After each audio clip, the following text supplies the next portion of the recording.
Smart city कहे जाने वाले इंदौर को प्राणी संग्रहालय की नई सौगात मिली है। वही विधायक के द्वारा पक्षी विहार का शुभारंभ किया गया है।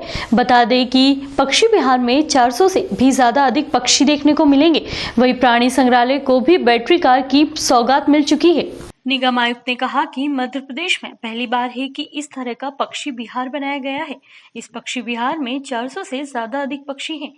इस विहार की सबसे अच्छी बात यह है कि यहाँ अलग अलग प्रजातियों के पक्षी देखने को मिलेंगे।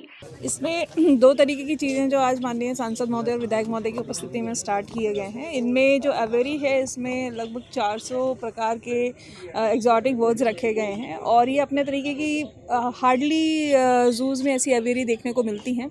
इनमें कई सारे कॉन्टिनेंट के पक्षी हैं, जिसमें ऑस्ट्रेलिया है, एशिया है, अफ्रीका है, यहाँ से अमेरिका से पक्षी लाए गए हैं। तो ये जो आने वाले समय में ज़ू में जो फुटफॉल रहता है वो मुख्यतः बच्चों का फुटफॉल रहता है। छोटे बच्चे बहुत ज़ू विज़िट करते हैं फैमिली के साथ में, तो उनके लिए अट्रैक्शन का केंद्र रहेंगे।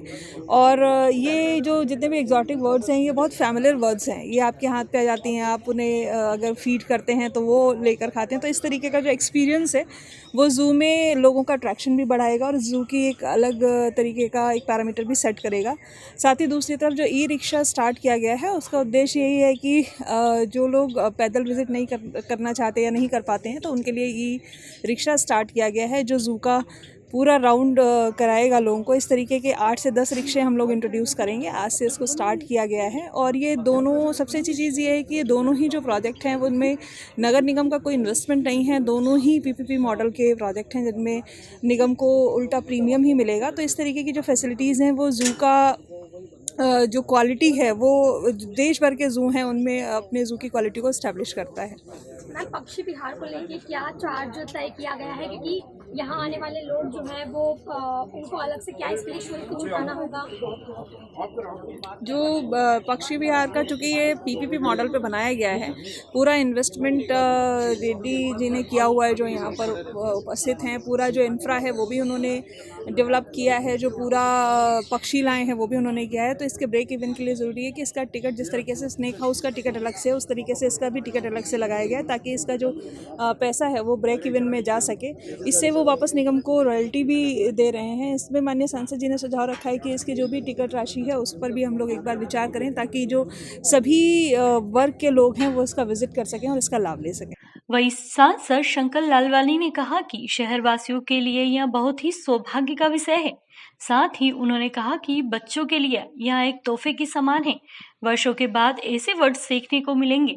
वही सांसद ने रिक्शा को लेकर कहा कि जो बुजुर्ग व्यक्ति हैं, इतना बड़ा जू है कि उसमें चलते चलते व्यक्ति थक जाता है। वही बच्चों के साथ कई बुजुर्ग भी आते हैं। अब पूरा परिवार एक ही रिक्शा में घूम सकेगा। देखिए, हम सब के लिए बहुत सौभाग्य का विषय है, खास करके इंदौर वासियों के लिए, और मैं तो कहूँगा ये बच्चों के लिए बहुत बड़ा तोहफा है। जहाँ हमें बहुत सारे बर्ड्स देखने को नहीं मिलते थे, अब समय बचपन में हमने भी कहीं देखे थे जब घने जंगल हुआ करते थे, लेकिन वर्षों बाद पहली बार मुझे इतने सारे बर्ड, और कुछ बर्ड तो ऐसे हैं जो हमने कभी देखे भी नहीं थे। और मुझे लगता है कि लगभग 20 देशों के बर्ड्स यहाँ पर हैं और अपने देसी भी बर्ड्स हैं, सभी प्रकार के बर्ड्स हैं। और मध्य प्रदेश में ये पहला बर्ड कह सकते हैं जू है।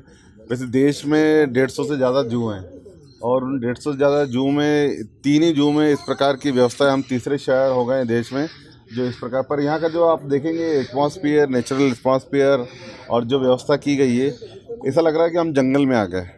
और चूंकि अभी स्प्रिंकल चलना है, पानी का नेचुरल फ्लो आप देखेंगे, तो बर्ड्स को जो जंगल में जिस प्रकार का एटमॉस्फेयर होना चाहिए वो सभी चीज़ें यहाँ होगी।